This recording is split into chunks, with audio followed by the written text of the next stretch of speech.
Alright, welcome back, class. So in this video we're going to be talking about how to do some really nice high quality mental ray renders in Maya. So in the last video we created our really nice object with hand painted textures, and then since then I've created this really simple scene which is just basically a drop cloth, and what it is a really simple polygon faces, a plane basically, and then I hit the 3 key and that smooths it out to a nice drop cloth. And this is something that we see in the photography industry pretty often. And then I created some proxy objects. So I have a really simple table and then some simple shapes which just act as basically objects to test my renderings. Obviously in your guys' scene you won't be having really simple boxes and cylinders and stuff. You'll be having your actual the rest of your project stuff. So let's go ahead and jump right in. So I have my scene here. If I hit the view light button up here, we can see that we don't actually see anything going on in the scene, and that's because I haven't actually inserted a light yet. So I'm going to go ahead and do that now. I'm going to go up into Create and Lights, and then I'm going to create an area light. So an area light is really nice for still life because it's very similar to the natural lighting that you would see in old Masters still life, which was typically coming from a window because these guys were working indoors. And the really nice thing about a light which comes from a window is that it's usually nice and soft, giving us really nice looking shadows. So you can see that I've created my light and I've placed it up pretty high, maybe a little bit too far for a window, but I think this is going to work well for our purposes. And I'm going to go ahead and turn the intensity up and zoom in up on my objects and check out where the shadows are. And I can do that really quickly by hitting the shadow button here. And that is because I'm in Viewport 2.0, which is capable of rendering these basic shadows to give us some nice looking proxy results. So what I'm doing here is I'm giving the face, like the main face of this watermelon, the direct light, and I'm going to be trying to light the skin on this other side by bounce light coming in the scene later. And we're going to do that with global illumination and final gather. So there's a little bit of a difference between the asset that I have right here that it wasn't looking like last week. So, not last week, in the last video. So what I mean by that is I'm going to go into the material attributes real quick. And you can see down here in the specular color, rather, it is kind of a green right now. I've actually removed my texture, and that's because I was getting what is commonly known as metallic properties in something that's not metallic. So if we take a look at the specular color, if this was set to a standard color, which is white, and then we look at our material, we'll see that the highlights aren't white at all. What they actually are red. And this is a metallic property. When light hits a metallic object, it's going to bounce back with the actual value, the hue of the object. So I don't want that. I don't want that at all. I actually want this watermelon to be have better specular. So I'm going to do that by going back into the material attributes, and I'm going to select the color. So what I want here is a complementary color to the red of our surface, and on the color wheel it's really obvious to see that. So we can see over here is my red, and if I boost this up to red, that like blows out the problem here. You can see that that doesn't look right at all. So I want to pick a complementary color, and if I just zoom over to the other side of the wheel, that's what I'm getting right over here. So if I change this to a blue, you can see that this has a much more natural looking surface quality to it. And I can play around with its values a little bit, and right now I'm getting white highlights, just like you see on a normal watermelon. So then I can play around with the eccentricity sum, the specular roll-off. We can see that I don't want this looking too glossy, but I do want a little bit of gloss in there. something around here isn't looking so bad. Not too bad for the material types that we're working with, the blends. I'm going to zoom out a little bit, see if I can get some different perspective on this. Yeah, I think that's a little bit too shiny. If I bring it up way too high, that's definitely too flat. So I want some surface qualities here. But you can see the best you can basically get right now with this blend material type is something that looks a little bit rubbery, a little bit waxy. But it shouldn't be too bad. I think this is going to work well for us in the long run. Alright, so back to the light. So I've positioned this light to try and minimize the area of highlight on the background. What I don't want is to have some really, really bright highlights going on up here. It's going to blow out our image. We're not going to be able to see it.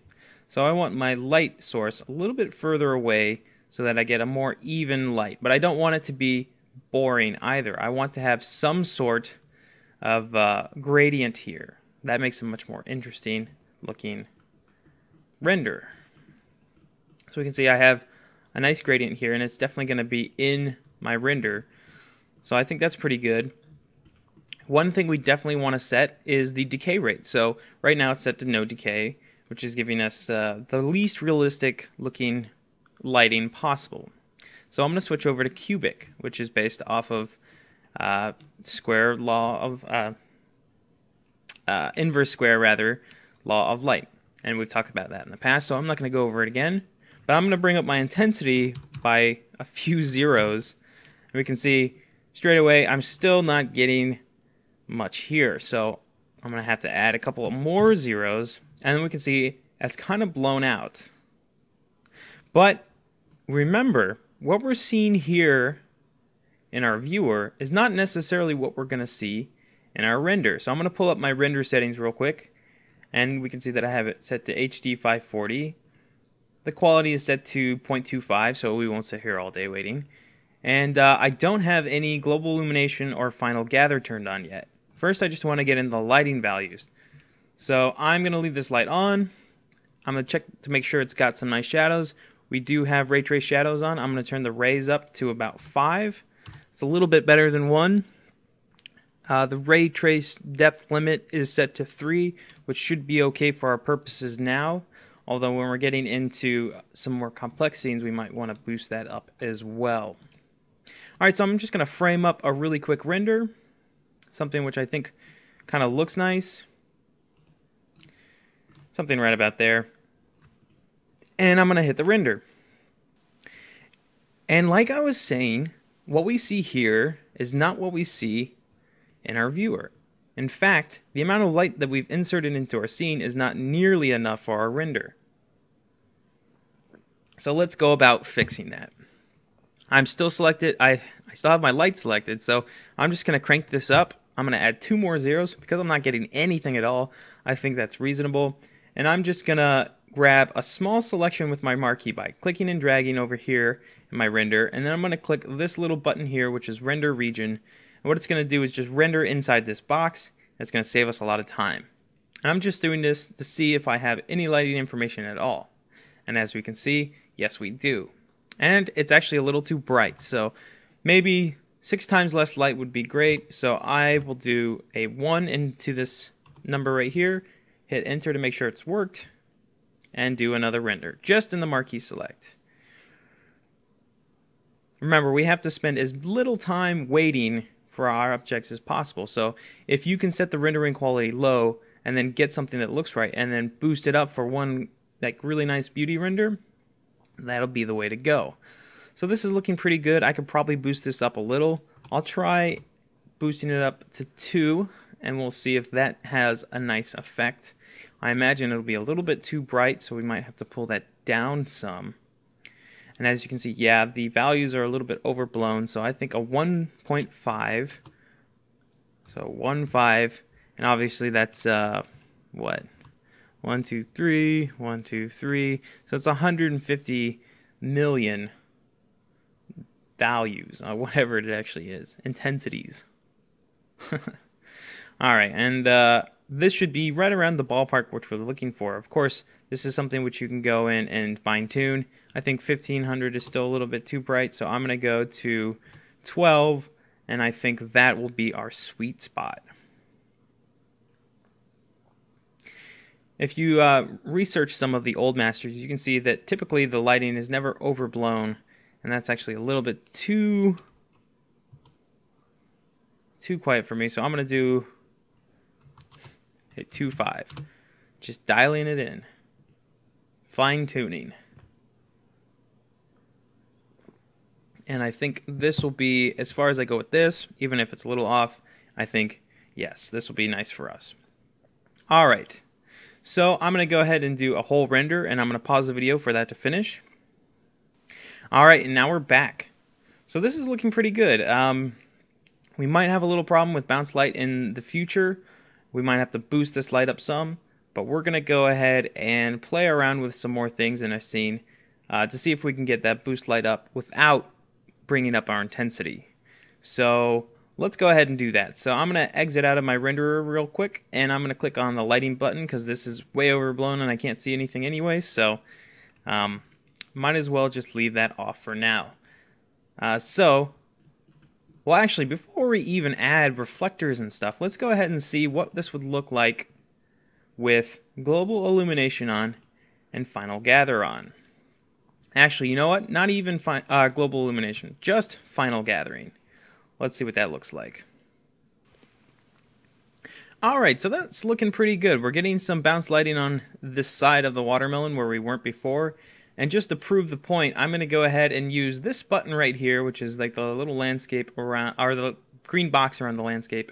I'm going to actually save this image in this previewer. I'm not actually saving it anywhere else. It's just saved here. And then I'm going to do a comparison shot. I'm going to actually turn off final gathering, do a render, and we'll see what the comparison looks like. Okay, so we have our image here. I'm going to full screen just so I can zoom in.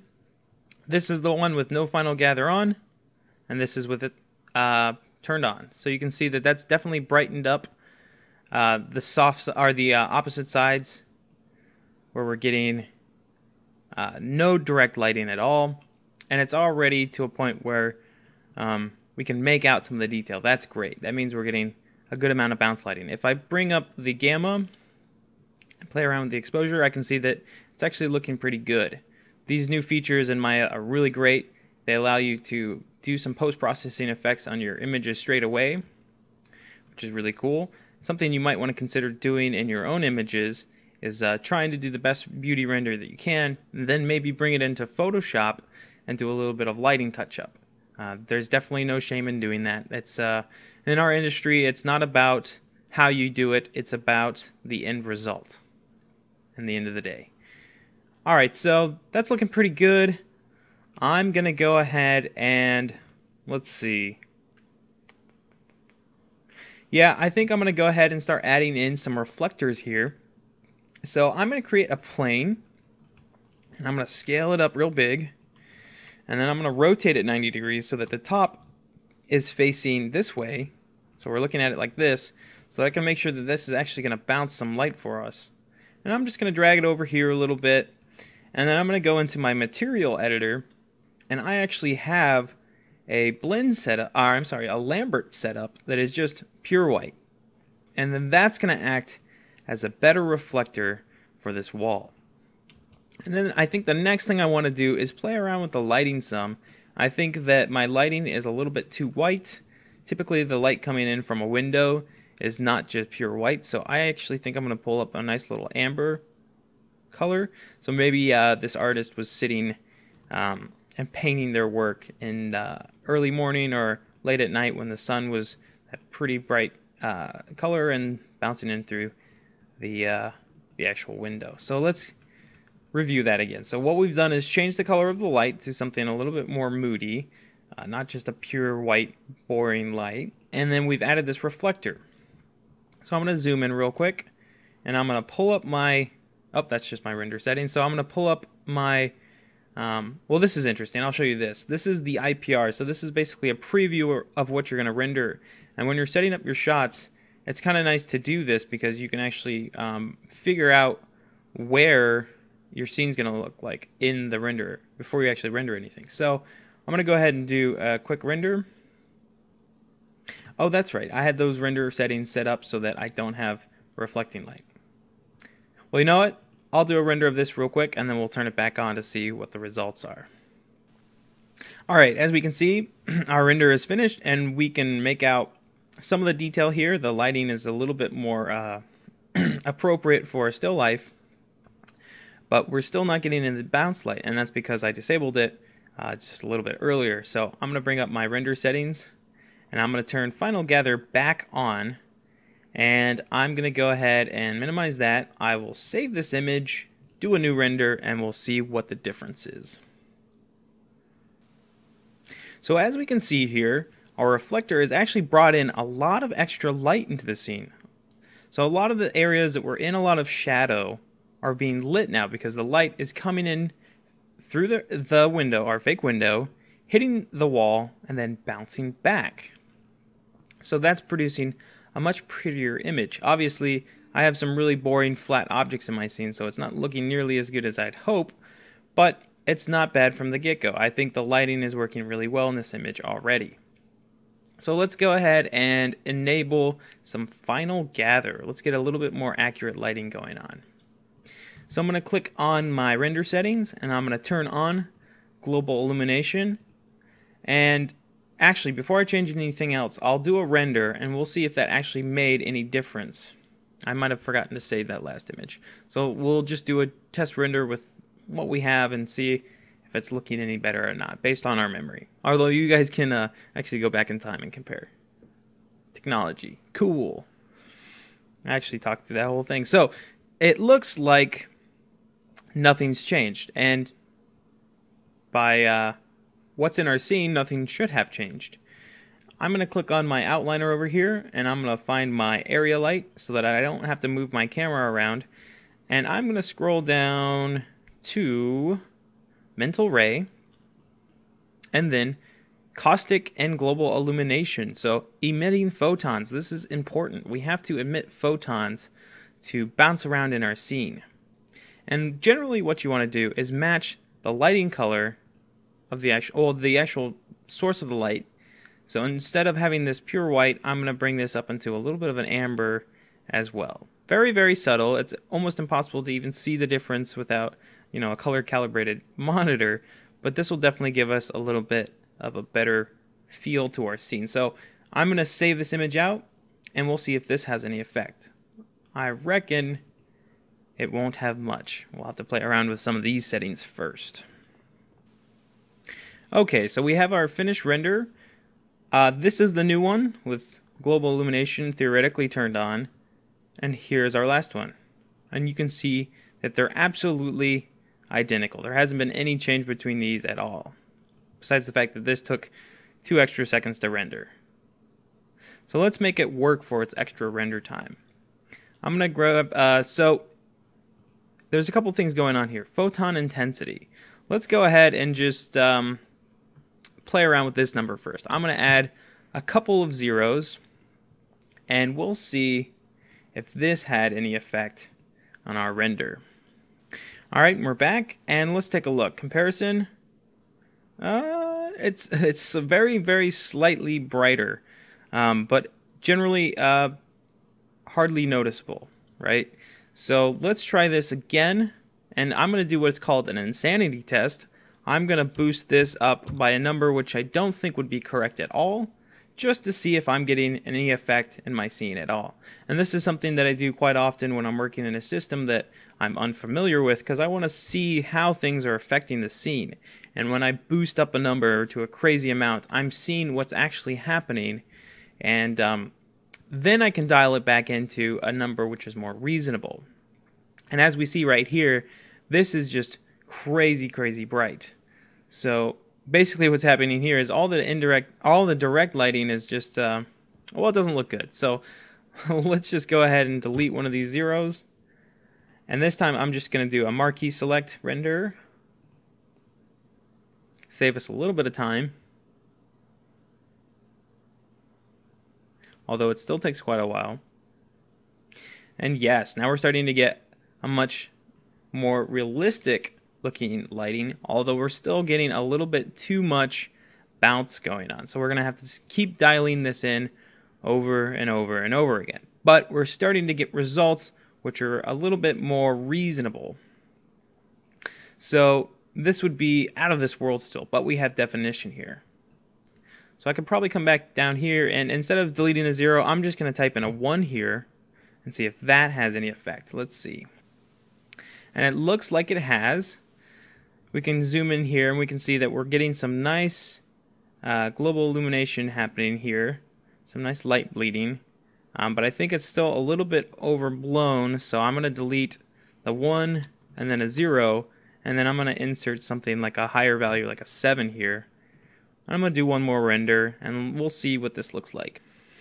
Yes, so this is getting us some nice, maybe not 100% accurate, but some nicer looking results. So I think this is going to be the value that I stick with for now. I'm going to do a full render and see what that looks like. Alright, so let's do our comparison. This is our image with global illumination and the photons blown way out, and this is our original image. So as we can see, we're getting some more better looking results here. So it's still a little bit overblown, but I don't think it's outside of the bounds of believability yet. We can see over here on the box we're getting some nice global illumination. So there's a little bit of brown here, which we didn't see in this image. So I think this is working nicely, and if I want to tone it down later, I definitely can. So let's play with another value. So we have the photon intensity right here, and normally that gives you a little bit of a description of what they are. So let's go down here into the global illumination photons. So just like before, I'm going to go ahead and save this. I'm going to do an insanity test. So I'm going to boost this up by a large margin. I'm just going to select a little area right here, do a render, and we're going to see what we get. Alright, so it looks like adding just those 2 zeros didn't do anything, so let's add in 3 more. Alright, so I canceled out of that render, and the reason is because it was taking way too long. As we can see, with no results at all, I was at 1.5 minutes, nothing was happening. So if you're having a problem like that, you're always able to escape out of a render. All you have to do is hit the escape button and it'll stop. So the reason that is, is because this global illumination photons was way too high. What this is basically a quality setting. So remember in mental ray, when we're talking about shadows, we have the ray count. How many rays are being scattered. This is very similar to what that is.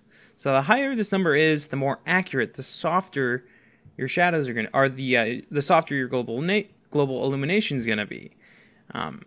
So when I entered those 3 zeros, I was boosting up the sample quality way too high, much higher than I need for my purposes. So I crank it back down, and I get a more reasonable render time. But I definitely want to boost it up as high as I'm willing to go, because that'll give me more accurate results. So here we go. It looks like it's finished. As you can see, this is much smoother now. It's less grainy, although there are some grains here. We can fix that later with some sampling stuff. So let's compare this to our last image. You can see that it's much smoother now. And that's what we want. So I think that's dialed in. What else can we do? So let's figure this out. We have some nice shadows. We have some nice looking gradients in between our global illumination. The next thing that we should be worried about is our sample quality. So there isn't much interesting stuff in the scene, and I'll have to apologize for that. But let's go ahead and do a close-up on one of our objects which we are proud of. So I'll do a render real quick. And this will allow us to see up closer to some of the shadows and see why we're having some problems with the sampling. As you can see, my render is a little bit out of the window here. And that's because the last time I was looking at this, I was looking further down, but that's okay. It'll still render. No worries there. Alright, so we're up close and personal with our object now. And we can see that we're getting some pretty nice results actually. These default settings are not doing so bad, but we can definitely boost up the quality here. The very easiest thing to do would be to go in here into quality and change this from a 0.25 to a 1. When your quality is set to 0.25, what that means is for every pixel is only being rendered 25% of the time. So that means it's doing a render of 4 pixels and then baking that down into 1 pixel. So it's very inaccurate. If we go up to 1, that means every single pixel is going to be sampled into the settings that we've applied, but it also means our render time is going to go up by quite a bit. So it only increases quality settings when you're happy with some of the results you're seeing right here. So I'm going to go ahead and do a render of this real quick, and I'll have to pause because this will definitely take a little bit longer than the last one. I'll save this just so we have a comparison here. Alright, so even on my moderately powered machine, that took less than a minute. And this is a good sales pitch for having some nice quality computer components, because the better your components are, the less time you're going to sit waiting for stuff to finish. And here's an obvious example. So let's go ahead and compare this to the last one. We can see that if we zoom in really, really close, if we're going back and forth, you can see that there's an obvious quality increase when we boosted that quality. So that's great. That's looking really nice.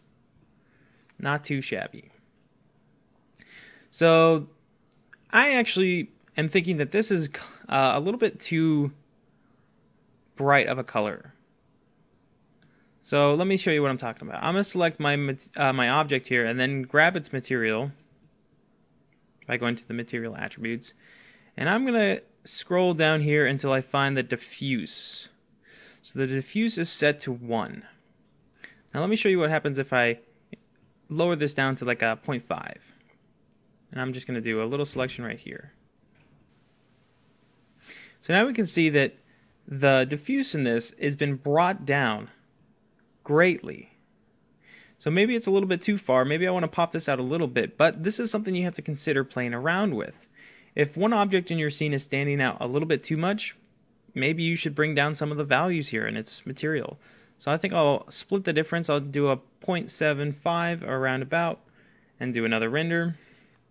And we'll see that we're basically fine-tuning everything. We have to consider everything in our scene, and if something's standing out when other things are not, that means that I have to play around with some settings.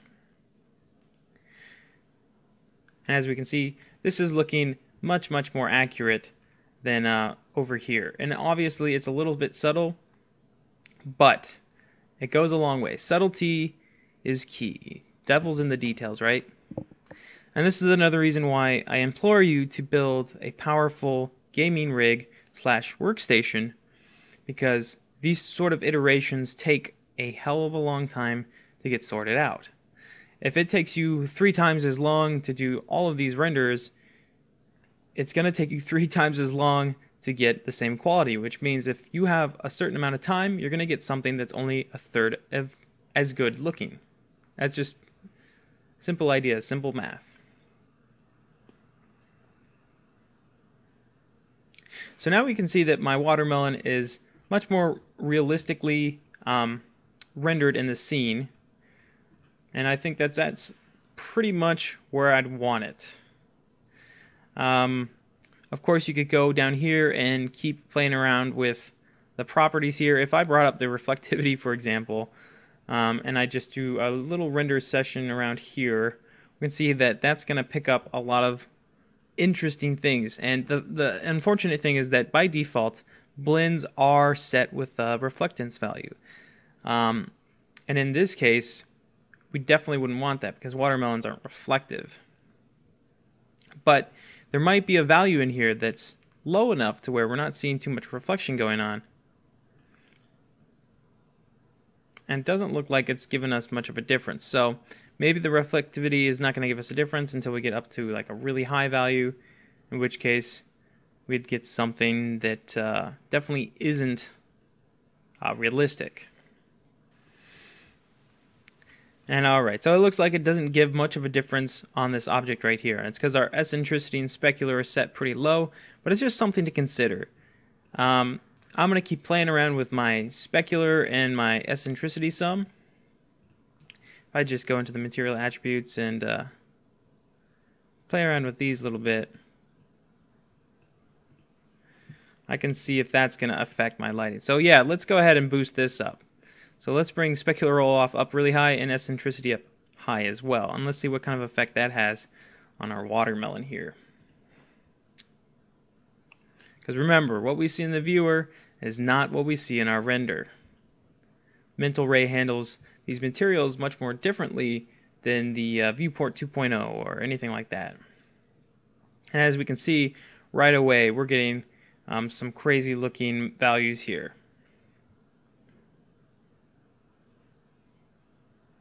So you can see that with only 2 settings, these tiny little sliders right here, we get something that goes from looking really nice to something that looks not nice at all. I'm going to do a tiny little render section over here. And I decrease the eccentricity, but I increase the specular roll-off. And I can see that that's a little bit too shiny over here, but not too bad. I'll do another section around here, see how that looks, and hopefully dial this down into a surface that looks realistic, even though we're only using a blend. And I think that's not so bad.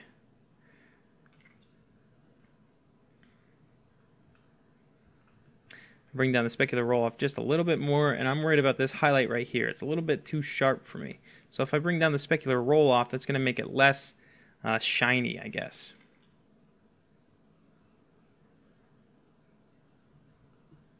As we can see, it's a little bit better. Okay, so I think I'm happy with that now. And let's review what we've done so far. So I've created a light in my scene. I've added in a nice reflector here to give me some nice global illumination. And it's looking pretty good. I could do a lot of renders of this object, and I think I'd be happy with the results. Of course, there's a couple steps that you can go to increase the realism of your objects. So if I was to, and I'm just going to do this really quickly here, I'm going to create a box which is going to act as our room. So I'm imagining this box as the size of an actual room. So I'm going to scale it down. Bring this side back a little bit because maybe it's right up against the wall. And then that's looking pretty good. The next thing I want to do is grab this face right here, extrude it in, and now this is going to be my window. Very similar to our area light before.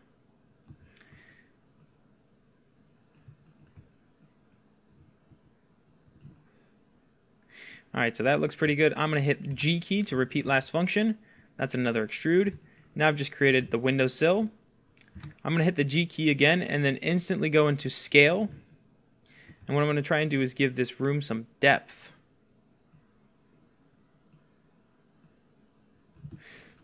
So as we can see here, now we have a wall, which would be the inner wall.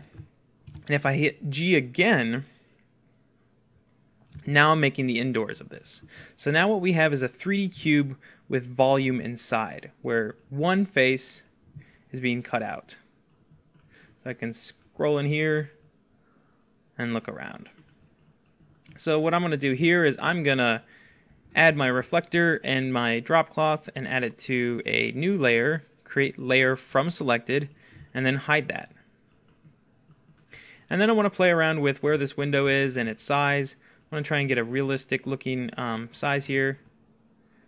If I click on this button up here, this is going to show us any vertices that are selected even if you're not looking at them. So I can see that I accidentally selected some down here in the corner. I can deselect those nice and easy. And then I'm going to scale this in a little bit, make it a smaller window. And I'm actually going to grab all of these and make it a longer room. And there we go. So let's see how we can light this now. Because the problem we're getting is that we don't have any light in our scene. We have the area light around here somewhere. Let me click on it here. Yeah, it's up here. And there's a couple ways that I could start to light this now. One thing I could do is just make this area light really huge. And then have basically what is light coming in through the window. So I made it really, really big. It's going to be really, really bright, but it's also further away, so I might get some realistic values from the get-go. So I'm going to hit the render and see if I get anything that's close to realistic. And as we can already tell, this is going to take a lot longer because there's more surface area in our world. It's going to take longer for Maya to calculate how things are bouncing around. Alright, so that was taking too long. If a test render takes me longer than a minute, I'm doing it wrong. So I'm going to go up here into my settings and I'm going to bring the quality back down to a 0.25. This should hopefully give us more iterations, more testing, and I can already see that the light is going to be a little too bright. So before I do anything else, I'm going to grab that light and go into its attributes, and I'm going to bring this down to a 5. So a little bit less light going on here. Do a test render. Alright, so this is still taking a long time. I had enough time to get up, go to the bathroom, come back, find out that it hasn't finished.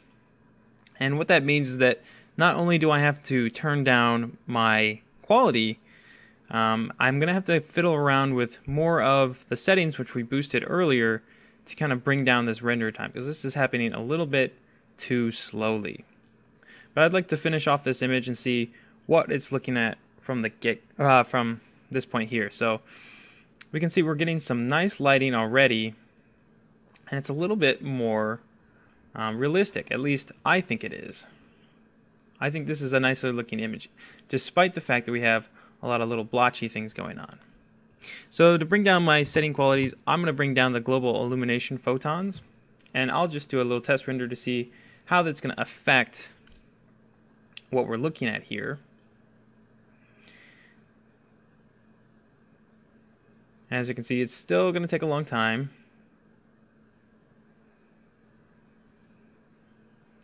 But hopefully less time than before.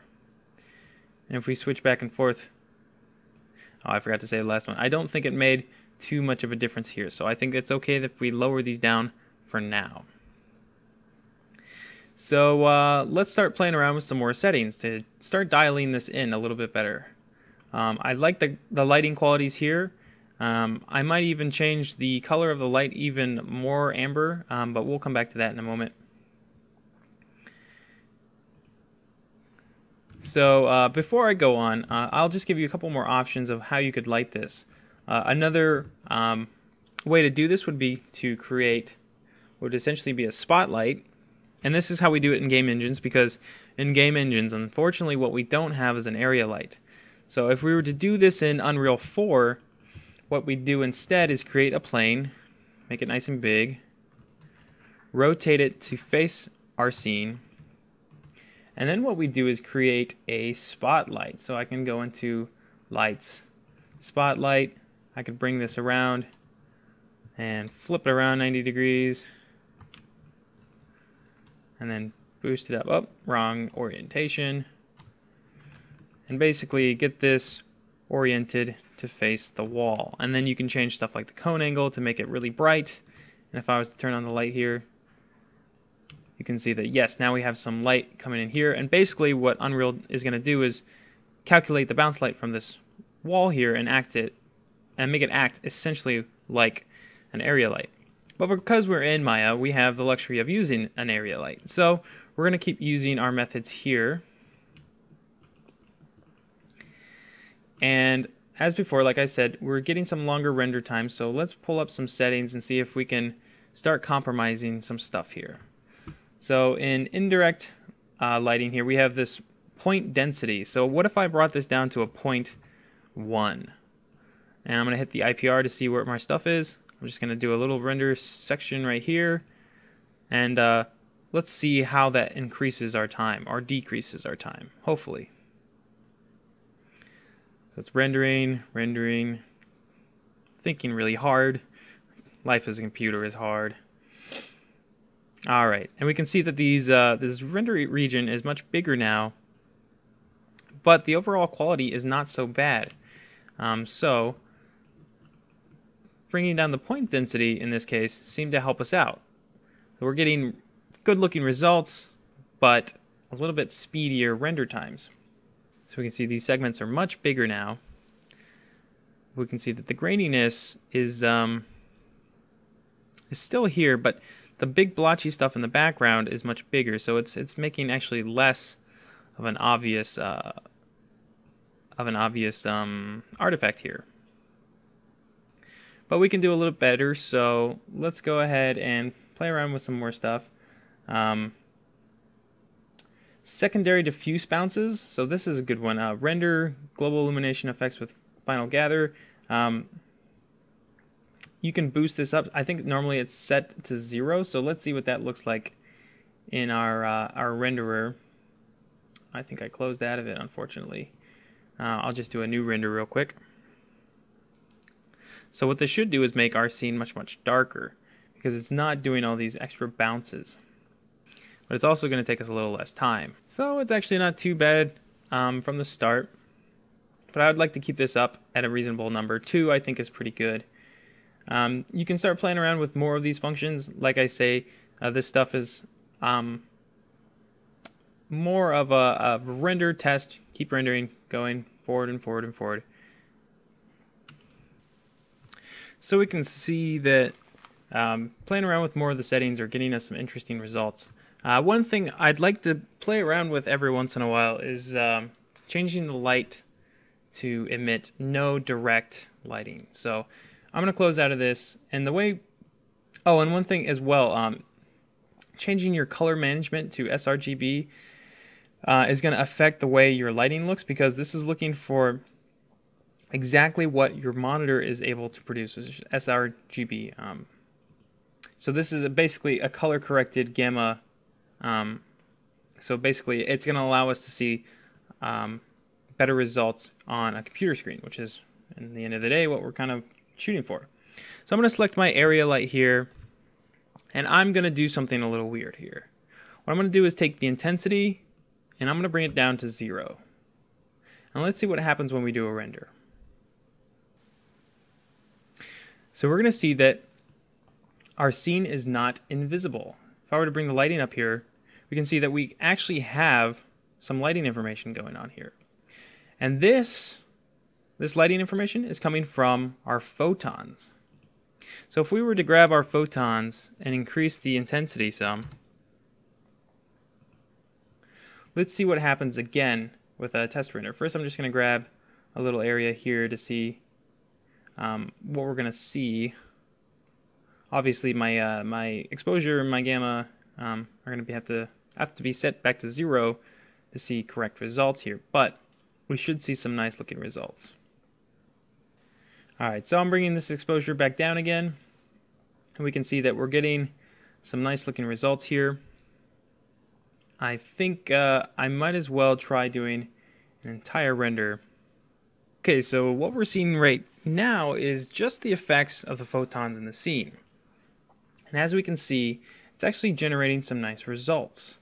Obviously, you'd probably want some direct lighting in here to produce some better lighting, but what I'm trying to get at here is that you don't have to rely just on direct lighting. These photons, which are being cast in the scene, change a lot about how this object works, or how we're rendering this object. So what I'm going to do is play around here with the intensity a little bit more, see if we can get some direct lighting going on.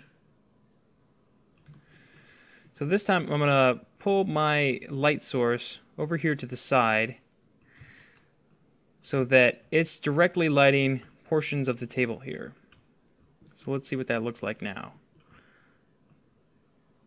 with everything turned off. Just photons again.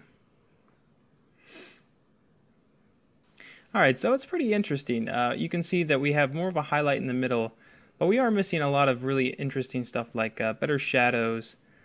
So let's go ahead and bring our intensity back up. We'll do just a tiny little render here to see if we're getting good results first. And we can see that that's starting to look pretty good. I'm going to go ahead and do the full scene. Alright, and as we can see here, we're getting some nice results. Obviously, the shading here is much different. The darker shadows are basically eliminated now, and that's because we've brought our photons up to such a high level.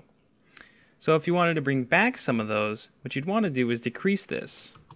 So I'm going to decrease this by a large amount, and then I'm just going to focus on an area that is in shadow, right around here. And you can see that's brought down this area a little bit more. But it's up to you how much you really want. This is all subjective now. It's all based off of render after render after render. So it's going to take a lot of time to really dial down these effects. And eventually, what is possible is to create a scene that works really well for this object. And it's a scene that you can use over and over and over again. And I definitely recommend putting in the effort into getting a really nice scene set up as perfect as you can in this instance, because what you can do is always come back to reference this image and this scene to get some nice results quickly in other projects. So we can see now that we have some nice shadows, especially underneath here, and our bounce lighting is much more toned down. We still have some problems with graininess, and that can be solved with boosting up our samples. But generally, this isn't looking so bad. Something you can do to increase quality, of course, is to boost your ray trace shadows. And you know what? This time, let's do a real quick test here. Let's turn off emit photons. Alright, so we can see here we've got some pretty nice looking results even without photons turned on. So what the heck are they doing? Well, let's go ahead and bring up our renderer real quick and let's start disabling more stuff. This time let's turn off final gather. We know our point density was set really low, so let me set that back up. But yeah, let's turn off final gathering, and you know what, hell, we'll even turn off global illumination real quick. This render should take no time at all because it's doing very simple stuff. Alright, so as you can see, it's our area light which is causing us to have these really nice soft shadows in the first place, which is pretty nice. We don't have global illumination turned on. We don't have final gather turned on.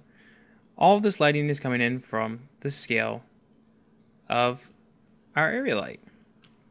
So what if we wanted to bring back some of our harsher shadows? Well, we could decrease the size of our area light.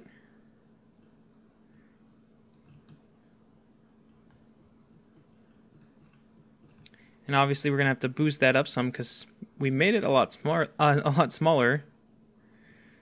So we have to make sure that we compensate for that by adding in some more light. So I'm going to pull up the IPR, have a little selection over here. It looks like this is going to be way too dark. I think I missed a couple zeros there.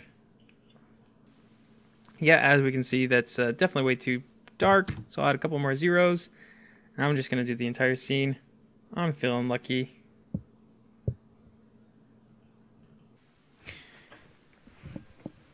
Okay, sorry about that break. I was playing around with some performance settings in my renderer.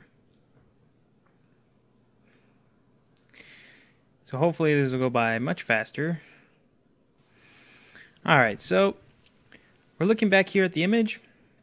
As we can see, we've turned on, we did turn off most of our stuff here, and we're getting back our nice, really darker shadows here, which is preferable. I think it looks a little bit better. So let's go ahead and bring up our render settings again, and this time let's go into indirect lighting and turn on, actually let's just turn on global illumination. We haven't done that yet. So just global illumination. I'm going to go ahead and save this one. And as we can see, there's no change, and the reason is because we don't have our photons enabled. So let's go ahead and come back into our light settings, hop on down to photons, and we'll leave the settings where they are. I'm not sure if that's going to work out for us or not, but we'll do a test render and find out. Alright, so as we can see, there are some weird things going on here. We can see some really big shapes in our objects here. Let's compare this to the last one. We can see, yes, we have gotten back some of our bounce light. But we are getting a little bit of a problem here where we're getting these artifacts. So let's go ahead and see if we can figure out what's going on here. So in global illumination, we have the ability to change the radius of the photons which are passing through. So right now it's set to 0, so it should be giving us the best quality.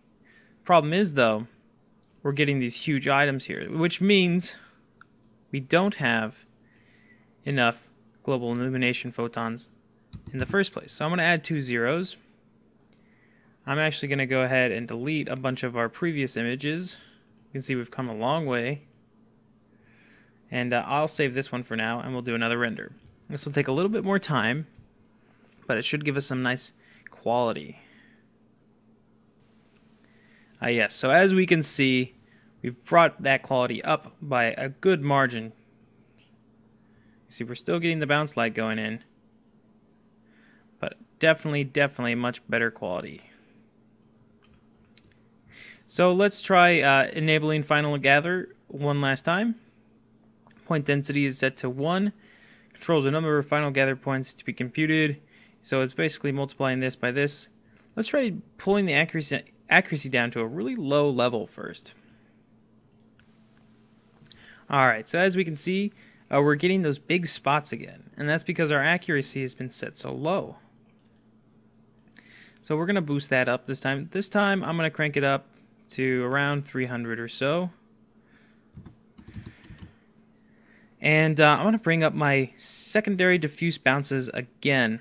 So which means there's going to be more bouncing around here. So as we can see now, we're getting a much better realistic looking image.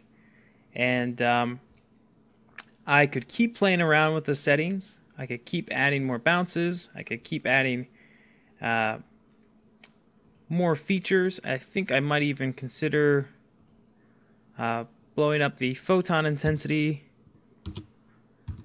a little bit. Maybe pick up some more lighting in this area over here. And I'll do a render of that real quick.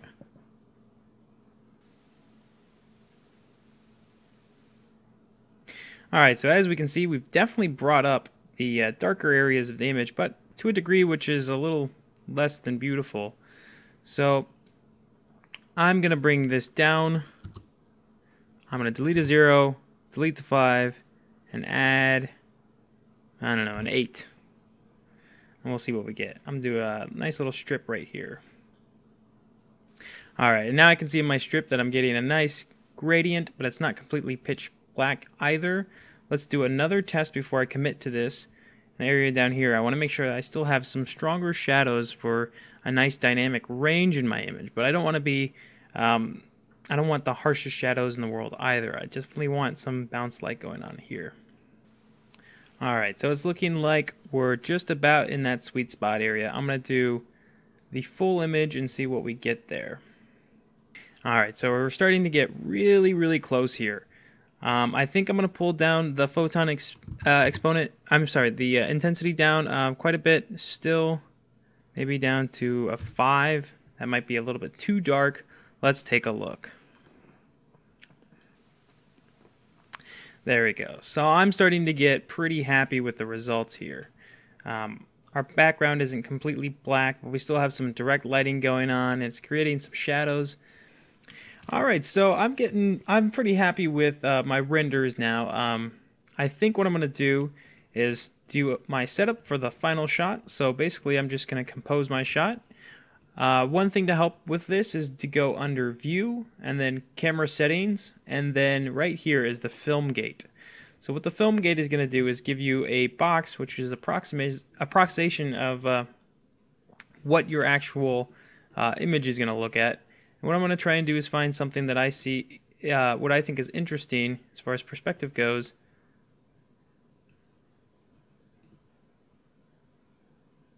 Something right about here.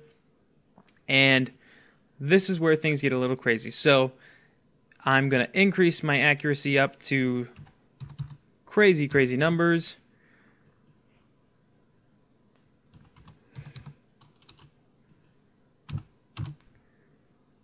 And I'm going to change my quality, set that up to a high sample rate. And then I'm going to make sure to take a look at my ray tracing. That's set up high. I can actually go into my area light, scroll down to the ray tracing, bring this up. So basically I'm maxing out all of my settings so that I'm going to get the most accurate, best quality image possible. Filter size, I'm going to bring this down to about a 1 and a 1. I don't need to worry too much about my Gauss filter. This would basically make things a little bit more blurry, and we could do that post effects in Photoshop. Ray tracing, motion blur is not really a thing. And I think that's going to be it. So I'm going to go ahead and hit render. I'm going to stop capturing so that my CPU can get the most amount of power possible. And then I will finish the video with my finished render, and hopefully it won't take me all day to do it. Here we go.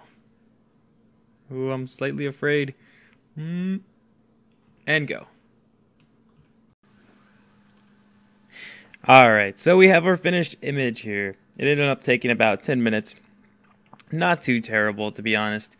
And to be honest, if I wanted to make this a really, really nice piece, I'd keep going and keep going and keep going. But from right here, it's not looking too bad. If you were to add a lot more interesting objects, add more textures, I think you'd have a really nice looking scene. So that's going to conclude it for this rendering portion. The next section is going to be all about some advanced materials, how to get the most out of some of those. And that'll be the end of this entire series. So I'll see you then.